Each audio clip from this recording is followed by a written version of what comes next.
if you don't have that defensive front to get home, it's a nightmare for our team. It's rough. There's nothing we can do about it. So I was hoping for some splashes. Again, going back to the beginning of this game, feel scripted.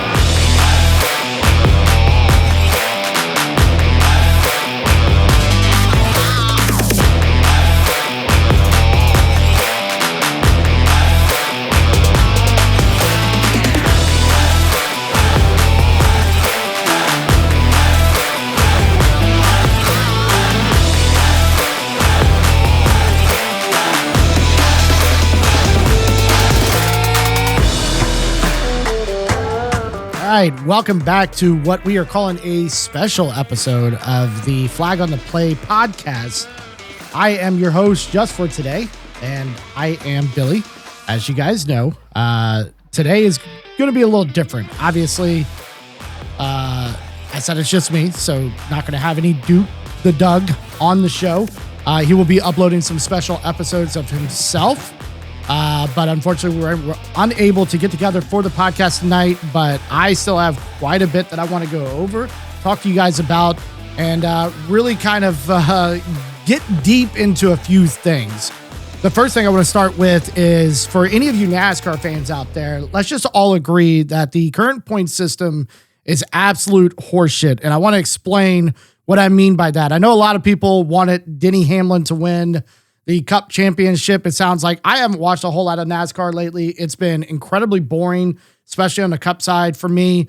Quite honestly, I feel like you're probably better off watching F1 or something, which I tend to enjoy F1 myself. I just don't want to wake up, at 2 a.m. or 7 a.m. or any of that to watch a race on a Sunday morning.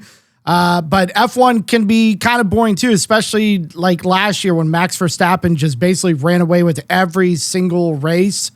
It was pretty clear, but F1's a little different, where those cars can be kind of modified to a certain standard to be faster, and they all hold their cards very close to their chest, and they're able to make something happen. Whereas in NASCAR, it just seems like every car is pretty much the same, especially in the Cup Series. And there's no passing. You qualify fast, you stay there, and hope strategy works out. And it appears that in this last Cup race for the championship, the strategy worked out for Kyle Larson. Denny Hamlin loses. I think he finishes like 7th. He doesn't win the race. What I'm really after, though, is the Xfinity Series. And by that, Connor Zilisch, I believe is how you say his name. He is a JRM, aka Junior Motorsports driver. He won 10 races this year. Now, that is something that is probably dating back to at least early 2000s, if not longer ago. That's something pretty much unheard of. You don't see it that often in today's NASCAR anymore. Up to 5, 6 wins. I think I've seen even 7, even more recently. 10 wins. 10 wins in that series, over 20 top 5s, over 20 top 10s. And he finished second in the points because he didn't win the race. He finished second in the race. Now, of course, it's like, okay, well, that's how it works. Basically, the person that finishes ahead, especially if you win the race, you win the whole thing. That's the championship for. That's the format. The issue I have is what I've seen is in that race. And here's the problem I'm having. I kind of wish the Duke was here with me tonight because he could explain a little better. He's got a brother-in-law that is involved in NASCAR racing. So, he's a little more in tune lately than I have been. But as I understand it, it's all reset for the final race. You got 4 drivers, best finish, which is stupid all in its own, wins the entire championship. That's cool, except Connor Zilisch earned more points in that race, 5 more points. I don't know. I didn't even look into it because I was already annoyed and I already think it's ridiculous. But I don't know if he got 5 bonus points for like most laps led or whatever, however they're doing points these days. But he got 5 more points and did not win the championship. And I think that's ridiculous. They have to fix it. They have to fix these cars and make racing better. I don't mind the old days of a car getting a 5, 6, 7 second lead. They did their jobs. They got better. They're better, but they're all running basically in a half a second pack all throughout the entire pack. and it gets boring. Nobody's moving around. They're all staying right next to each other. And strategy, the only strategy is because of stage breaks, who's going to take what tires, who's going to do what, who's going to try to do this, who's going to stay out. And that's cool. I like strategy. I like it. It's very similar to football. You know, at the end of a lot of these games, especially as a Chiefs fan, at the end of the game, if we have the ball last, there's a very, very good chance we're going to win that game because a lot of these end in one score. So strategy and playing that ultra chess match, I think is great. I love that part of it, but that was always a big part of the sport.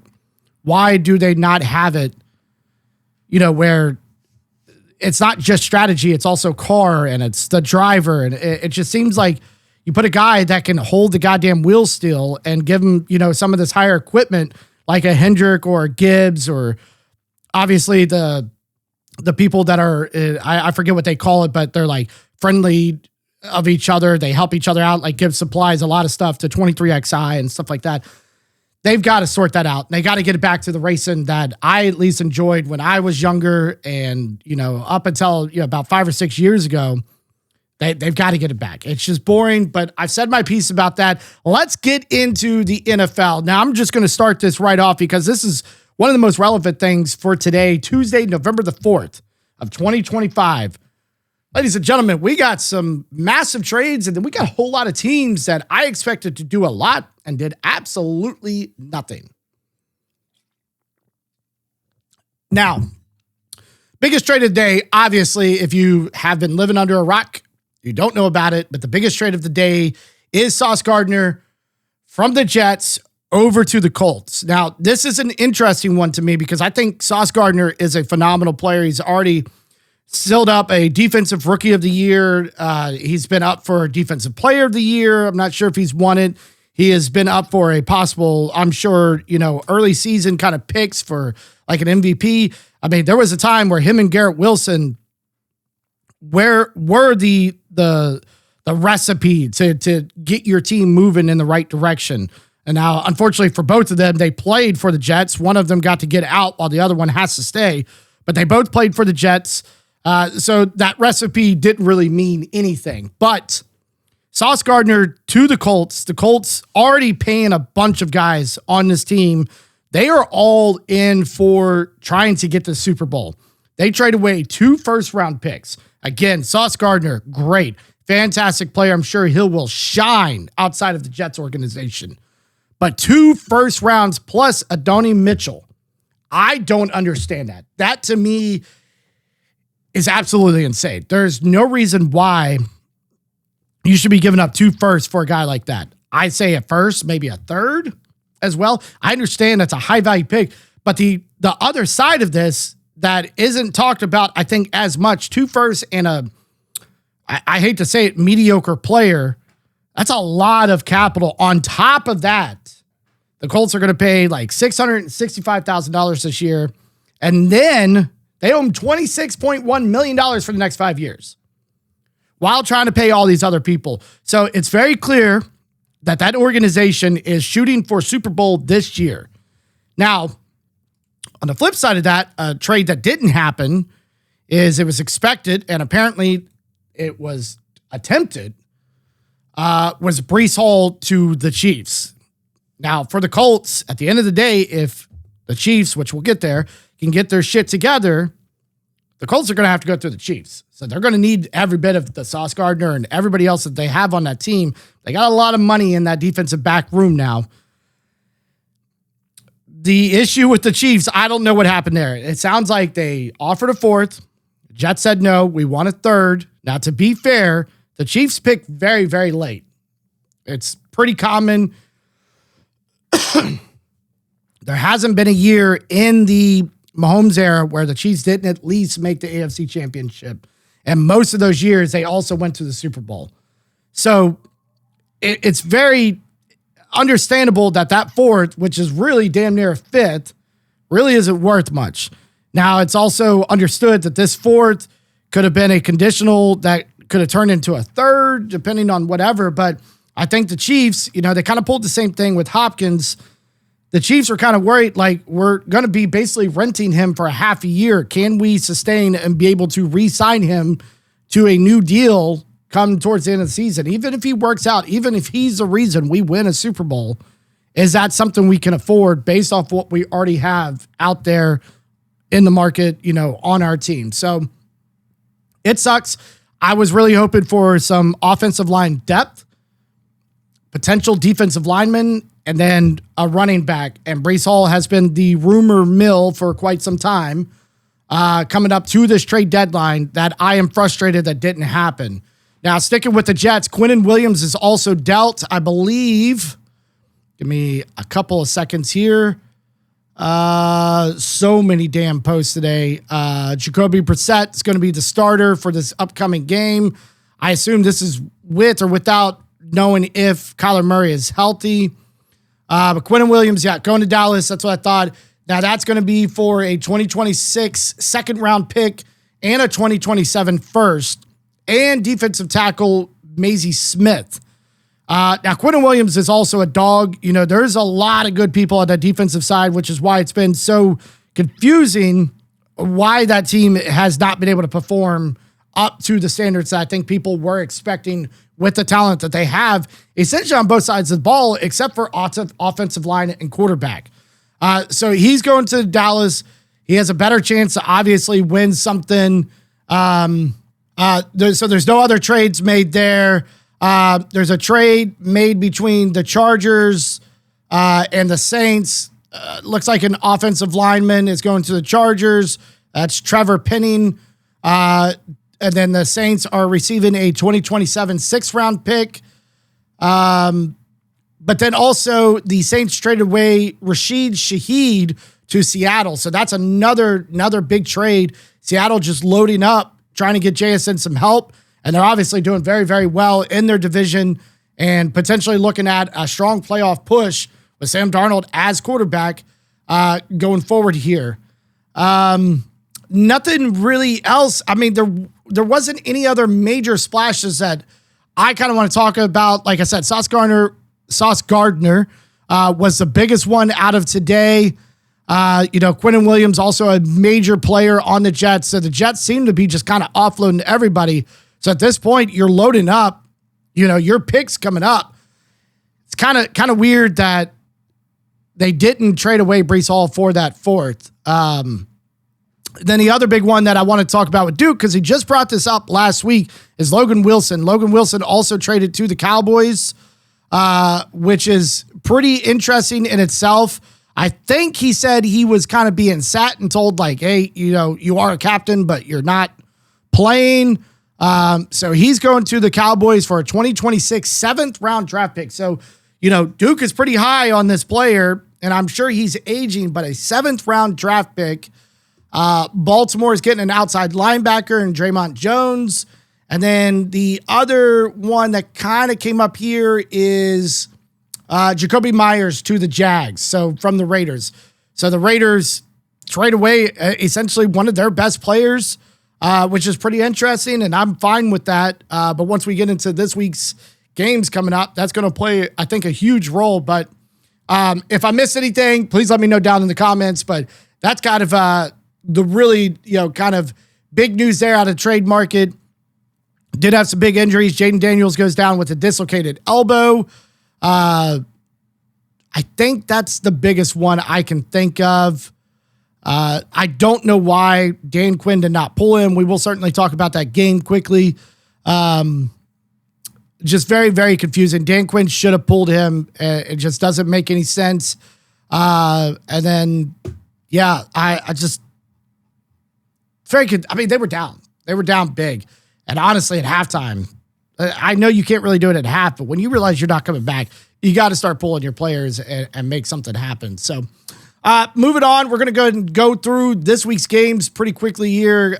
Frustrating day for both Duke and myself on our teams. Duke probably even more frustrating just based off the season. Ravens opened it up against the Dolphins on Thursday night. Lamar Jackson's back. Ravens absolutely clobber the Dolphins. The Dolphins did trade away somebody today. Jalen Phillips, who's an outside linebacker. So it was almost expected that they would also deal Jalen Waddle and try to get rid of some of these players and kind of start the rebuild motion for next season. But it was only Jalen Phillips that I saw out of that team. They need a lot. This is a team that's struggling, that they got rid of their GM last week. So that's good news. So I'm sure for Dolphins fans, he's been around. He built this team. That's why Mike McDaniel gets to keep his job. So pretty tough there. The Giants get defeated by the 49ers, which was a pretty interesting game. It was 34-24. The Giants did keep it pretty competitive. I watched part of this game without Cam Scatterboo, though. Like in my opinion, he's not this home run kind of hit that they got in the draft, but it gives heart and it gives people even more motivation to play harder into each game. And I don't see them getting a whole lot done this year. We'll see what happens with their coaching situation as the year progresses, if they decide to keep Daboll or not. But 49ers get another win, and they just kind of keep surprising us here. Again, against a bit of a weaker opponent here, but they're still sitting really, really pretty right now. I mean, they're 6-3 ahead of quite a few teams and fighting for the lead in their division. So pretty interesting game there in terms of that. Other than that, Giants played your hearts out, did what you could. Next game I want to talk about, there's really two that happened at the same time. And the first one is Titans nearly pulled it off against the Chargers. Chargers end up winning 27-20. They lose Joe Alt, which is massive for their offensive line. I believe now they're down 2 starters for the rest of the season. That is no fun, as you'll be able to tell by my game once I get there with the Chiefs. But the Titans, they tried so hard, and they looked like they were going to have a chance. They were kind of fighting back and forth, but just couldn't get it done. This is a game that the Chargers should have won, and they should have won easily. And it's showing that the Chargers are on a bit of a decline. We've been seeing it over the last few weeks. Hats off to them for, again, beating up on a bad team, but rough one there for them as they, again, lose Joe Alt for the season. Next game that happened, Vikings at Lions. Vikings, with J.J. McCarthy back on the field, take out the Lions. Duke has all the scores and predictions from last week. I don't know who I picked. I would assume I picked the Lions, assuming that they don't even have a quarterback on the Vikings. But Vikings look to be pushing back. And I believe Justin Jefferson finally got back in the end zone here. Jordan Addison was their leading receiver. Justin Jefferson had 6 for 47 and 1 touchdown. So he gets back in the end zone, gets another tutty on the season, and I think this was one of the bigger surprises of the week. The Lions also struggling in some of these games. They struggled against us when we weren't completely healthy yet, or rather having people back from, suspensions. And they struggled against the Vikings. It was a back and forth game, and the Vikings ended up winning 27-24. The Patriots take out the Falcons. This was a very, very close game, 24-23. But this is with Michael Penix back, so the Falcons should start to look better. He threw 3 touchdowns versus Drake May's 2 touchdowns. But again, rushing very weak on both sides. It was more or less Drake London's kind of day that was trying to make something happen. I believe Stephon Diggs did well on the Patriots side. Demario Douglas led the team, 4 receptions, 100 yards, and a touchdown. The Patriots are now 7-2. We are going to take a look. I am going to talk about the standings at the end, but Patriots are at the top, and it's some of us are having flashbacks. As a Chiefs fan, I'm living what we all dealt with Tom Brady and the Patriots. But as a whole, I think we could agree we're kind of having some flashbacks right now. And then the Colts, a very, very big surprise. So this is actually probably the biggest surprise. The Colts lose 27-20. Now, we just talked about the massive trade that they're making, trying to make a splash in the market. The team still has every bit of faith in Daniel Jones, even though he played by far his worst game of the season. 3 interceptions on the day, only 1 touchdown, but he did throw for 342 yards. Jonathan Taylor only rushed for 45 yards. But Jaylen Warren, when you get close to that goal line, gets 2 touchdowns. So good game from him as far as that. He only had 16 carries, 31 yards. Aaron Rodgers only 200 yards in the air, 1 touchdown. Very, very surprising here. That defense looked like the defense that they paid for. This is what has been kind of talked about all year. They loaded up a ton of money, a ton of capital into this defense, went out and got some very, very big names, traded away some big names in order to get some of these big names. And they finally looked like people have kind of been expecting from that defense all year. Now, on the offensive side, Aaron Rodgers and crew didn't look as good as they probably could have, but they did just enough to go ahead and get past the Colts here, knocking the Colts down to 7-2. And the Steelers are now, again, leading that division at 5-3, get a very, very big win at home. I think that was a massive surprise to most people, and very, very interesting to move forward on what we're looking at as far as playoffs are concerned. Next game I want to talk about was the other one I was very disappointed. Texans, 15 points, all field goals. Davis Mills could have just do better. I understand Stroud goes out, but the team has to rally around their backup quarterback, knowing that it was a dirty-ass hit from the Broncos, because that's the kind of team that they are. They're a terrible, dirty team. They're not good. They score 18 points against a Texans team that has not looked good this year. And I know they've had some flashes, but they still have not looked good at all. I really wish the Texans would have won this game. The Broncos come out. I'm hoping Kansas City gets their shit together, gets this bye week, get healthy, figure out this offensive line. And I'm hoping for a big one against the Broncos coming out of the bye. We will talk about it next week on the show. I'm just hoping and praying, but the Broncos don't look like a good team, and I think they look like a bunch of frauds. I don't think that Bo Nix looks all that great. He throws for 18 for 37, so, less than 50%. Everybody's talking a lot of shit about Mahomes this week. He's 18 for 37, 173 yards. He does have 2 touchdowns, 1 interception. Meanwhile, Davis Mills throws for 137 yards, and he didn't play the full game. 17 of 30, he's over 50%. Nick Chubb was their leading rusher, only with 34 yards, so they really couldn't get anything going. Realistically, they got to get Stroud back, obviously. Stroud's got to get back to his old form, and then they got to figure out a run situation there. I know they had Joe Mixon and hoping he would be coming back and doing something, but it is clear that Joe Mixon's not coming back this season.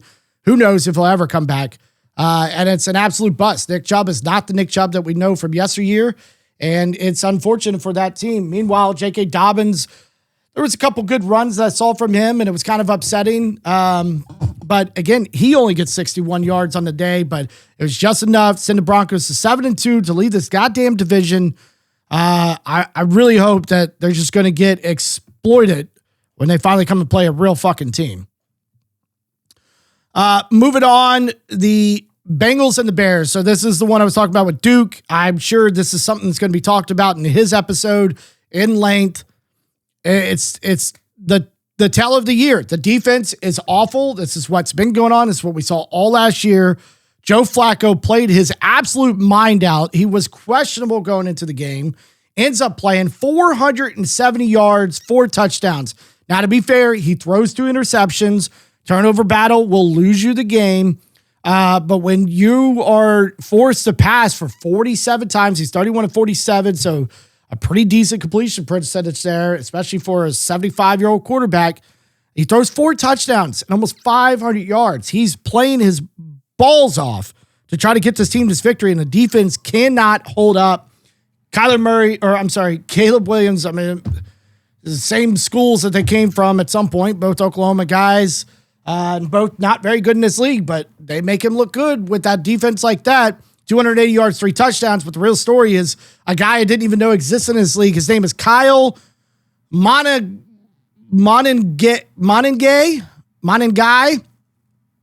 I don't know what this guy's name is. Mananji? I don't even know who this guy is. 176 yards and 26 carries. It's clear that they have no run game on that defense. They trade away one of, Duke's favorite players. They just don't care. Colson Loveland, 118 yards, 2 touchdowns. They lit that defense up and down the field. It's sad to see Joe Flacco's doing everything he can at his age too. There is a big difference. We got Aaron Rodgers, who's old, but Aaron Rodgers is a 4-time MVP. He has as many rings as Joe Flacco. Aaron Rodgers arguably he's a top 5, top 10 quarterback of all time, depending on which stat you look at. he's one of the all-time greats. And Joe Flacco's putting up better numbers than him. This is why it's such a stat to point out at his age, doing what he's doing when, you got somebody like Aaron Rodgers not putting up those numbers. Now, Aaron Rodgers doesn't have the receivers Joe Flacco has. But I even saw a stat today that the sack percentage when Joe Flacco is behind that center is like half of the lowest it's ever been for Joe Burrow. So it goes to show that like people are rallying around behind him on this offense. The defense simply cannot stop anything. They couldn't stop a child running on that field. It's very clear that this is a bad defense. They have to sort it out. I don't know. We've talked about it in length on this show, whether it's coaching, it's players, it's Hart, it's Zach Taylor, whatever the case may be. It's just not good. It's not good. And I part of me feels bad because I like Joe Flacco a lot. Duke is obviously the co-host of the show. At the end of the day, for a Kansas City fan, at one point, our two bigger rivals were the Bills and the Bengals, because those are the two teams that could beat us. Nobody else could really beat us. The Ravens struggle against us. There's no other team in the AFC that really has done anything. Couple divisional games here, but that's going to happen. They're divisional games. They are always the toughest. What is it? The Bengals always have Baltimore's number, or the Browns, or whatever. Like, it just always it's this weird phenomenon that happens in the NFL. That's why we all love it. But, love them or hate them, like, you want to beat the best. And when Joe Burrow's healthy and this team is firing on all cylinders like they were just a few years ago with a healthy Joe Burrow, that was one of the best. That was the only ones that could beat us. They were one of the only teams to not let us advance to the Super Bowl. I think they were the only team. I think we've made the Super Bowl every year. No, Tom Brady and Joe Burrow. Those are the only two people we've lost to in the AFC Championship since Mahomes took over. 1-1. We've only missed 2 Super Bowls since Mahomes took over, and he's one of them. And now they've got a quarterback who has a ring, who is trying to just keep this team alive in this division that's kind of weak right now. Obviously, we looked at the Ravens, but they played up against a beat-up team. They got to play a real team for me to be like, okay, the Ravens are the truth. And the sports books were right. They should be the favorites to win the division. But right now, I'm not sold. Lamar Jackson comes off of an injury, and they beat up on a beat-up Dolphins team.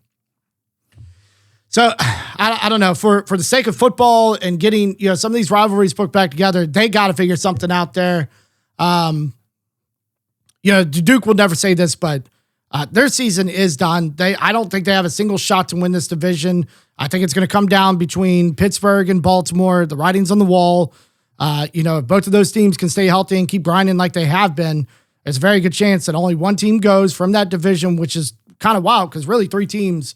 I think this is at a healthy and good playing football, this is a much stronger division than the AFC West. But the AFC West would be the team to send more teams to the playoffs. And moving on here. Let's take a look. The Panthers surprise everybody. So I said some of these games are the biggest surprise. Panthers have been playing well, and I talked about this early on in the season. I predicted them to do well. They have Bryce Young back now, and they didn't look great. They scored 16 points. They beat the Packers 16-13. But this is a better team with Bryce Young on it. It's very clear. Bryce Young doesn't do great by any stretch of the means. He's just above 50% in passing, only 102 yards. This is his first game back. Rico Dowdle is the guy on that team. And when you have a quarterback that you can kind of trust and know, like, all right, we can run some of this ball, we can get what we need done, it helps. It helps a lot. And eventually it's going to open up that passing game for Bryce Young and get guys like McMillan and stuff going on that offense.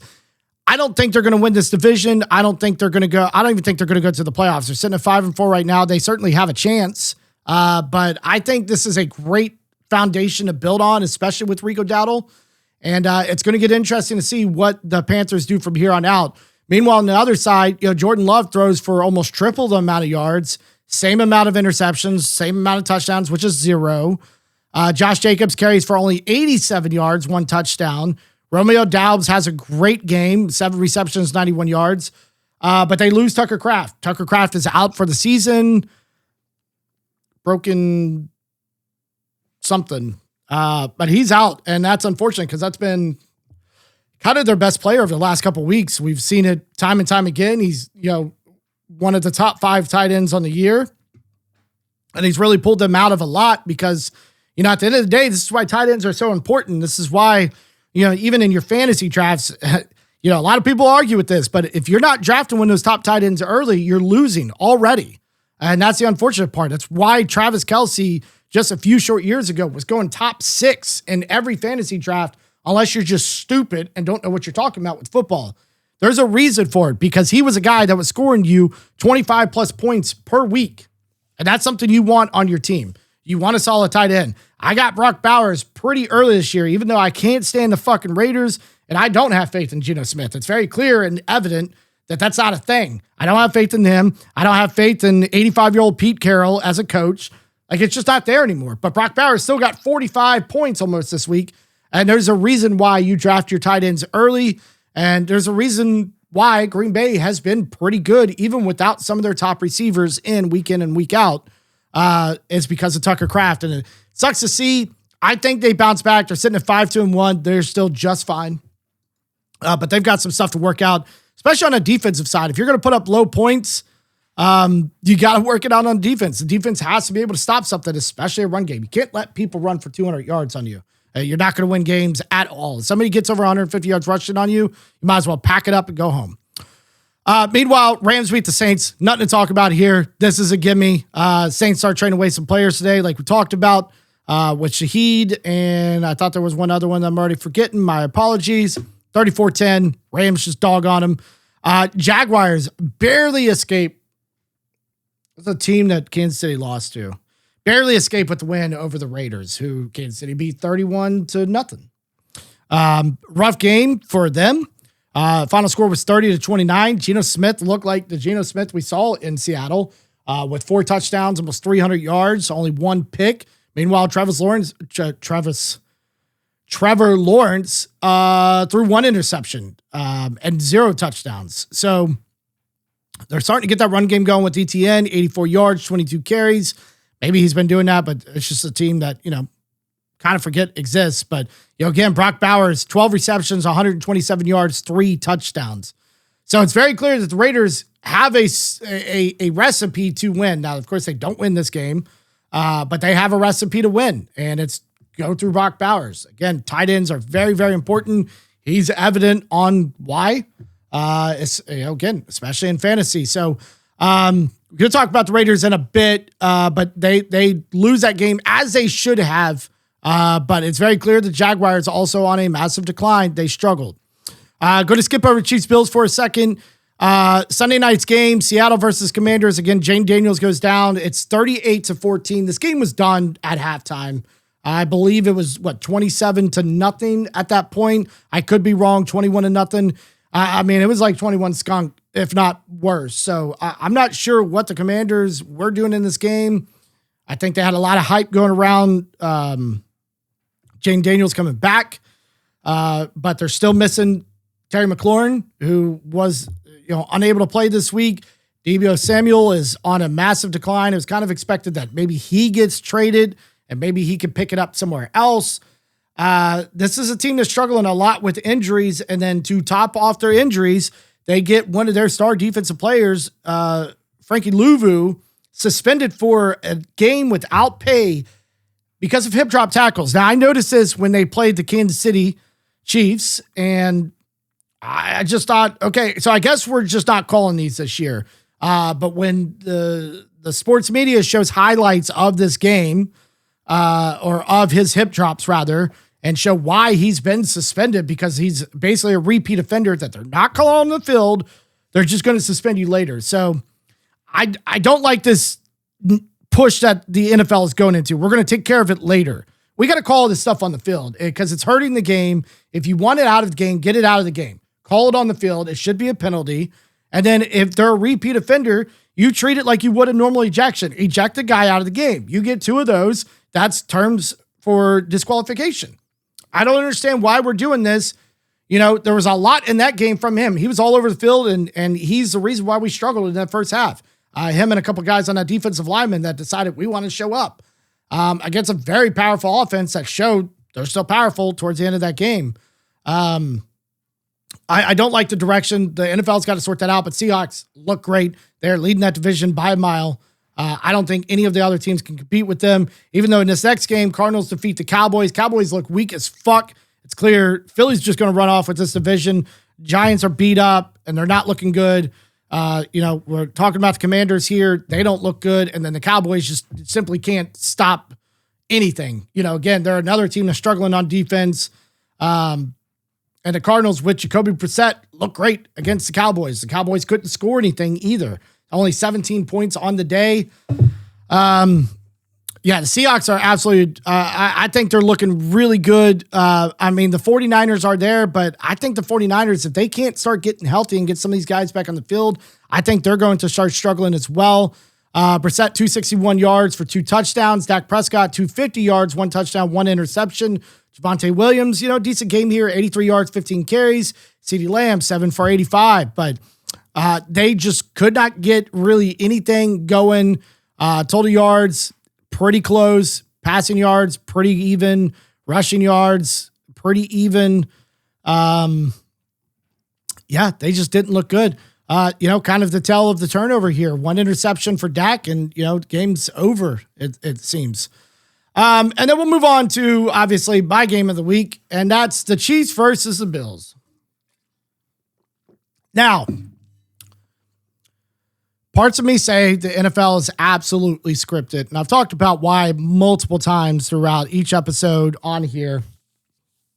But it is weird to me that the conversation going into this game was the Chiefs were the favorite, which hasn't been like that for the last couple of years, because Josh Allen is Josh Allen. Again, I could hate on people all I want, but talent is talent, and guys that put the team on their back. Similar to what we've seen from Mahomes over the past couple of years, without top receivers available to him. When you put that team on your back, which Josh Allen is honestly one of the best to ever do it, outside of I guess your typical running quarterbacks like Lamar Jackson. He's just he could do it all. But Josh Allen can also do it all, but Josh Allen has no receivers and just can't seem to get the ball in those receivers' hands unless they're tight end. And this is what he does in this game. And then he ran when he needed to. And most of it was a tush push. At least their version of it. Theirs looked better. They didn't really slow it down enough to see if they were committing penalties like the Eagles were.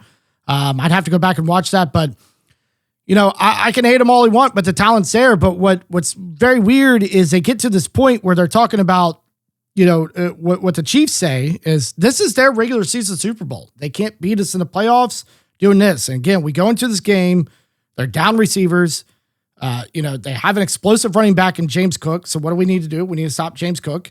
And then their defense is decimated. They have all these positions that they don't have anybody. Jordan Poyer's starting, which I believe he probably has since he got back to the team. I don't know when he was elevated from the practice squad. But Jordan Poyer is, he's a veteran of that team, and he's a staple of that defense, and he was. And then, saw an interview with him today. He thought he was done.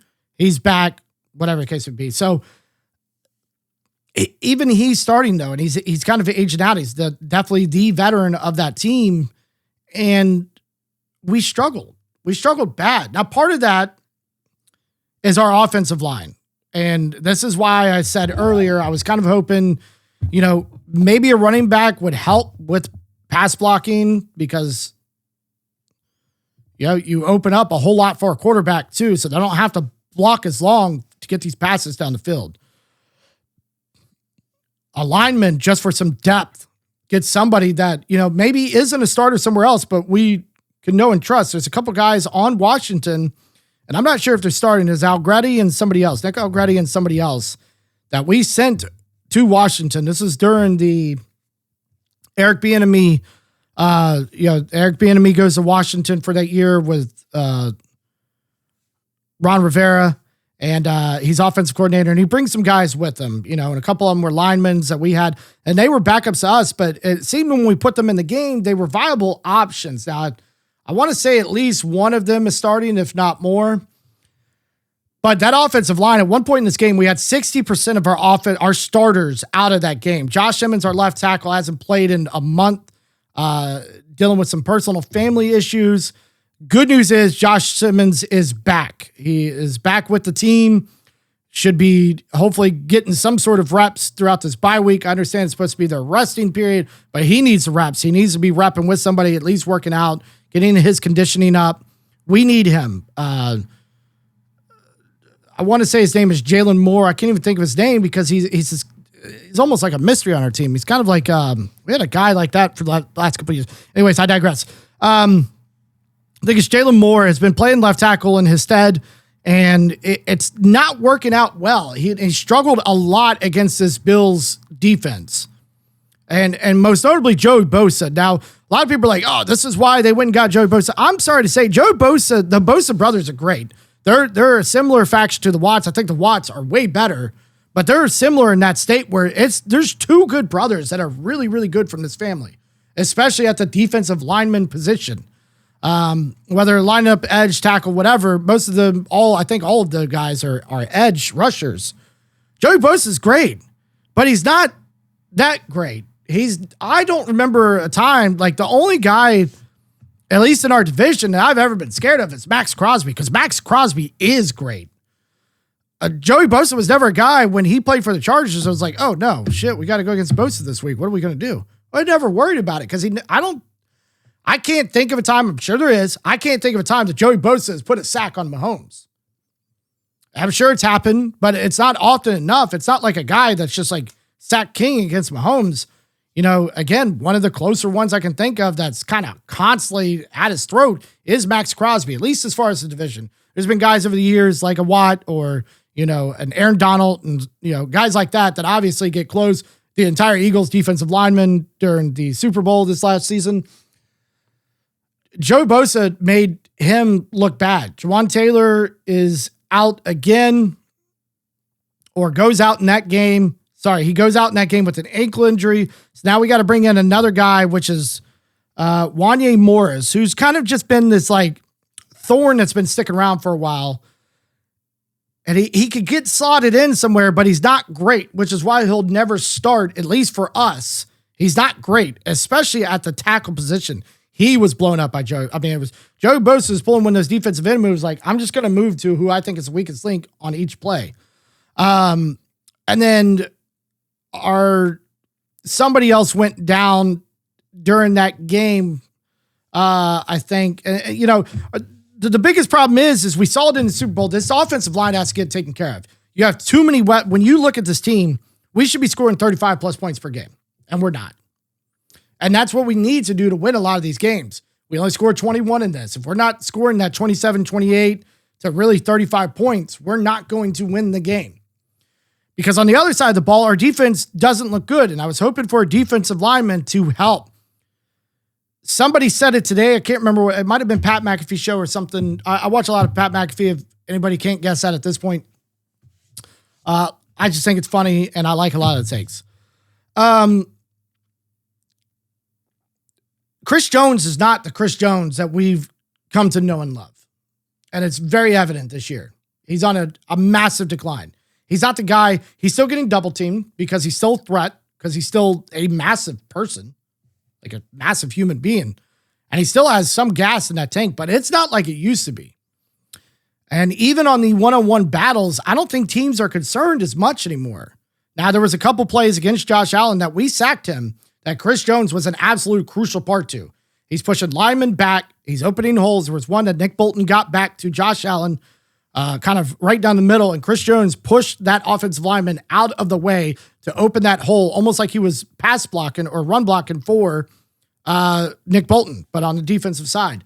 And it was beautiful. And that's the thing I want to see. But, we saw it against, the Jaguars, 3 or 4 weeks back, where there's like the screenshot essentially was Chris Jones just standing on the field, not doing anything as, Trevor Lawrence falls 15 times and then scores a touchdown. He's not the same guy. Mike Dana isn't all that great. We had a young guy, a young rookie that we lost for the season. He was doing well to start out the season. It's obviously expected he's just going to get better. Charles Omenihu, I mean, he hasn't been the same since he tore his ACL. Then the real threat on that defensive lineman is George Karlaftis, who's a younger guy, just got re-signed to a brand new contract to stay with the team for a number of years here. And that's the real star of that defensive line. But we need at least 3 other guys to do what he's doing. It's a struggle. The rest of the squad, I think, is good, but there was some miscommunication because the tight ends were, it's like they went and said, what does Travis Kelce do? They're like, oh, all right, so if we see the Chiefs play that, we're just going to do the same, Allen, and just throw it to us. We'll be open. And that's exactly what it looked like. They just found pockets in our defense. There was miscommunication, all of that back end. But again, if you don't have the pass rush to disrupt the quarterback, especially a quarterback like Josh Allen or Lamar Jackson or Joe Burrow when he's there, you know, and apparently against us, that's when their line wants to block. We don't sack him that often. You know, if you don't have that defensive front to get home, it's a nightmare for our team. It's rough. There's nothing we can do about it. So I was hoping for some splashes. You know, again, going back to the beginning of this game, feels scripted. You know, if the Chiefs, my guess is we make the playoffs and we beat them in the playoffs. So they just won the regular season Super Bowl. They can celebrate all they want.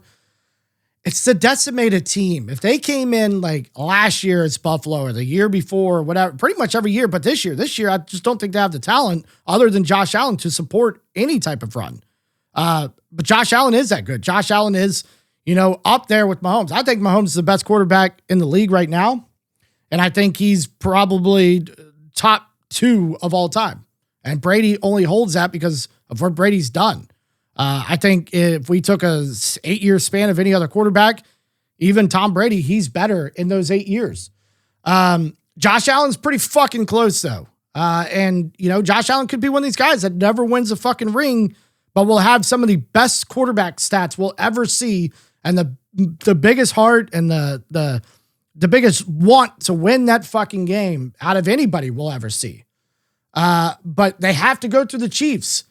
Now, if we're going to continue playing like we're playing and not get healthy, they might beat us. But I can tell you, if we're playing like this, we make the playoffs, we just get in, and then we play them in a wild card round because New England's probably going to win this division and possibly be the number 1 seed in the AFC, then it's scripted. The whole league's scripted. And again, I've said it on this podcast before, if it's scripted, we got to start writing some checks because they wrote us out. And they made us look bad in the Super Bowl, so we need ours back. And maybe it's a rematch with the Eagles. Go and script us back to win and beat the Eagles. We'll just keep going back and forth with the Eagles, throw in a little San Francisco here and there. I don't know. It was a rough one. There was moments, and even going into this game, there's a lot of talk about the Bills can't get it done. They typically have their number, blah, blah. Allen's 4-1 in the regular season, but fucking 0-4 in the postseason. And, you know, so it was like, all right, well, there's that. So, you know, it almost seemed like they were like, they'll probably get it done, but their team does kind of look like shit right now, but they'll probably get it done. It doesn't make any sense.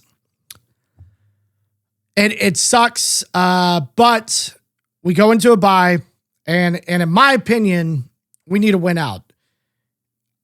I would like at least a divisional win. I don't see how at this point we win the AFC as a whole. But a division win to guarantee us home wins, you know, throughout the playoffs, at least until possible AFC championship, would be nice. That's kind of where I'm at right now. Again, I really think, especially because it's going to be in Mile High, we're going to be playing the Broncos after this bye week. So I get a week of rest coming up myself, get to just enjoy football for what it is.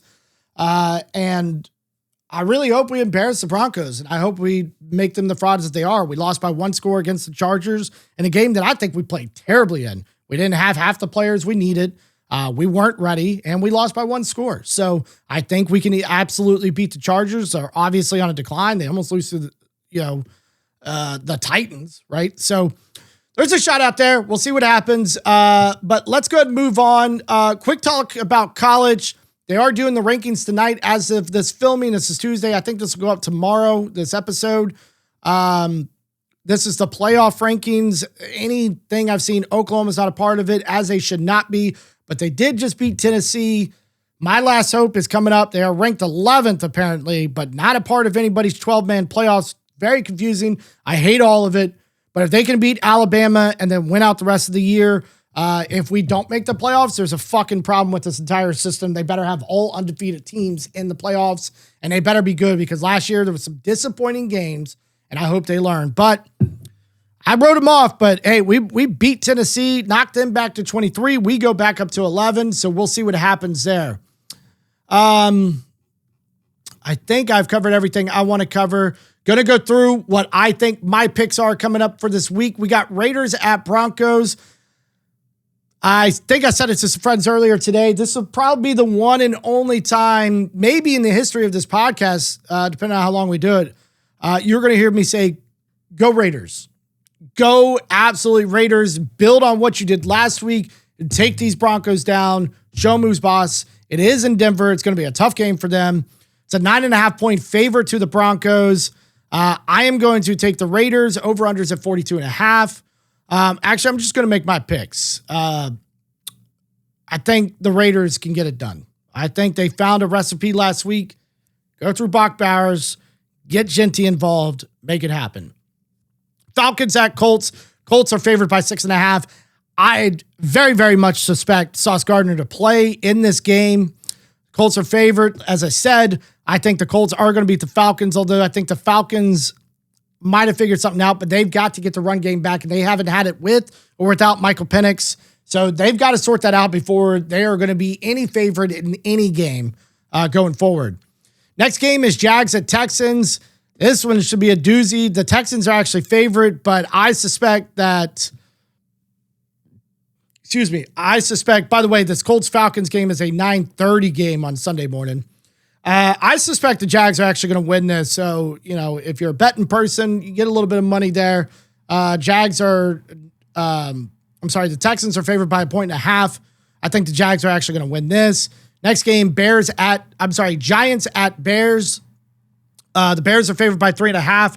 I can see that. Caleb Williams, starting to look halfway decent here, and he's got a couple guys that he could throw to. So I do take the Bears in that, especially being in Chicago.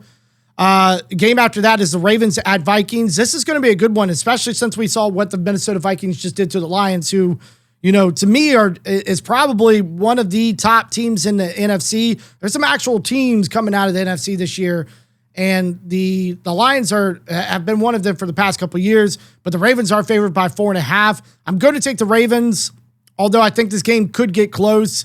I think it could be close to this 4.5-point mark. It might go down to which one of these guys has a kicker this year. Browns at Jets. Browns are favored by 2.5. Both of these teams suck. Browns. I don't. Why is this a game? Why is this? Thank God it's a 1:00 game. Saints at Panthers. Panthers are favored by 5.5. The Saints just don't look good. They don't have anything going for them. And I think this could be a good game for the Panthers to hopefully put up some actual points, get Bryce Young really back in the swing of things, and start getting on the up and up with their team. I think it's going to be a good one to build that confidence. So I take the Panthers in this one. Next game is Bills at Dolphins. Boy, if there was ever a miracle out there, let the Bills get stomped. They're going with a lot of confidence going into this game against a very terrible Dolphins team. But the Dolphins always seem to have their way. It's a divisional game. They can make it troublesome because it's a divisional game, no matter how bad the teams are this year. So I'm going to go the Dolphins. I think maybe they only trade away one player. They traded away a guy a few weeks ago. I got to take the Bills. Bills are going to win this game. I could hope that the Dolphins will win. Patriots at Buccaneers. Now, Buccaneers are going to be coming off their bye. They are favored by 2.5. I love Baker Mayfield. And if for some reason we can't get shit done, go Baker. I'll be rooting for him on the NFC side, unless it comes to playing us and some freak Super Bowl show up. I don't see how they're favored, though, in this game. I think it's going to be the Patriots.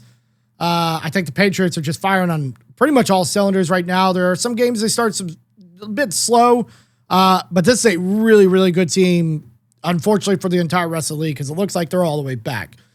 So I'm going to actually take the Patriots, even though they are not favored in this game. Cardinals at Seahawks. Seahawks are favored by 6.5. I'm with that 100%. Seahawks are probably going to win this game, although the Cardinals, maybe with Brissett, might show off. They might show up and see if they can't make this an interesting game. This is the start of the 4:00 games here. And then we have Rams at 49ers. Rams are favored by 3.5. This game could go close. I don't know how the 49ers are continuing to win games. And Rams just kind of they kind of figured it out last week. Get Adams involved, get things going. We'll see what they do this week. It could be tough. It is in San Francisco, so that could play a factor into it too. If San Francisco can kind of hold that kind of home game advantage, even though they belong in the same state. But I will take the Rams in this at the 3.5.